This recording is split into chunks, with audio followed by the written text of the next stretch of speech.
Assalamu alaikum warahmatullahi wabarakatuh. Bismillahirrahmanirrahim. The last lecture which we did was Arkaan Islam, the pillars of Islam, and we have studied that there are 5 pillars of Islam, and we had done the first pillar, that is Shahada. And now today we are going to start the second pillar of Islam, which is regarding the establishment of prayers. It is worshipping Allah by performing it in the right and perfect manner and on its prescribed times.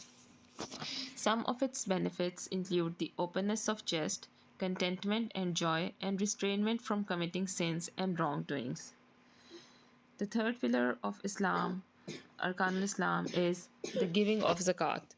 The giving of zakat is devoting worship to Allah by offering the obligatory prescribed amount of charity deducted from the wealth upon which zakat is due.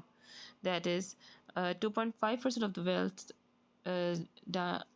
of the whole year. Some of its benefits are purifying yourself from immoral characteristics like misery and fulfilling the needs of Islam and Muslims. The fourth pillar of the Islam is fasting. Fasting is devoting worship to Allah by refraining from everything known to nullify the fast during the days of month of Ramadan. Not only the food and water, but also the bad deeds, the ill deeds, everything that Allah has prohibited. Fasting coaches the self to endure the relinquishment of what it likes, seeking to gain the pleasure of Allah. Now, the fifth pillar of Islam is the Hajj to the sacred house of Allah, that is Khana Kaaba. The Hajj is worshipping Allah by going to Al Kaaba to execute the rites of Hajj. Some of its benefits include the training of the self to expend physical and financial sacrifices in obedience to Allah Ta'ala. And this is the reason why Hajj is considered as a kind of jihad in Islam in the cause of Allah Ta'ala.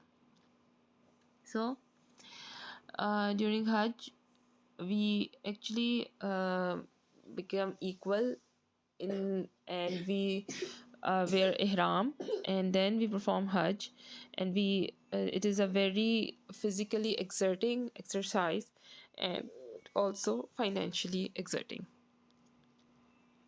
Now, the benefits that we have mentioned above regarding the basics of Islam and others which we have not mentioned makes this Ummah a virtuous and purified Islamic nation, which adheres to Allah through the deen of truth and treats the created with justice and truthfulness. This conclusion holds true because the right adherence to the rest of the Islamic laws depends upon the proper practicability of the above basics. The status of the Ummah will thrive and prosper as long as it properly adheres to the matters of its deen. The degree of its prosperity that may escape is proportional to the degree of abandonment of good adherence to matters of its deen. Whoever seeks an evidence for this, let him read the saying of Allah Ta'ala in Surah Al-Araf, ayat number 96 to 99. وَلَوْ أَنَّ أَهْلَ الْقُرَىٰ آمَنُوا وَاتَّقَوْا لَفَتَحْنَا عَلَيْهِمْ بَرَكَاتٍ مِّنَ السَّمَاءِ وَالْأَرْضِ وَلَكِنْ كَذَّبُوا فَأَخَذْنَاهُمْ بِمَا كَانُوا يَكْسِبُونَ. أَفَأَمِنَ أَهْلُ الْقُرَىٰ أَن يَأْتِيَهُمْ بَأْسُنَا بَيَاتًا وَهُمْ نَائِمُونَ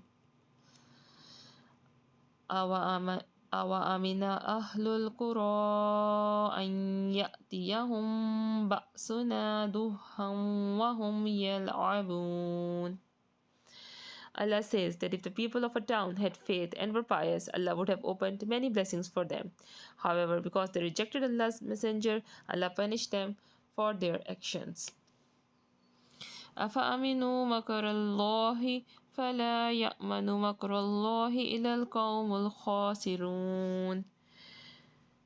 Allah asks, do the people of town feel secure from a punishment coming upon them at night while they are asleep?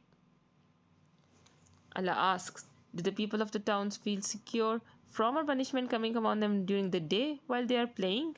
Allah says, do they feel secure from Allah's plan? Only the losers will feel secure from Allah's plan. This is all about Arkaan Islam. Jazakumullah khairan kaseera. Assalamu alaikum wa rahmatullahi wa barakatuhu.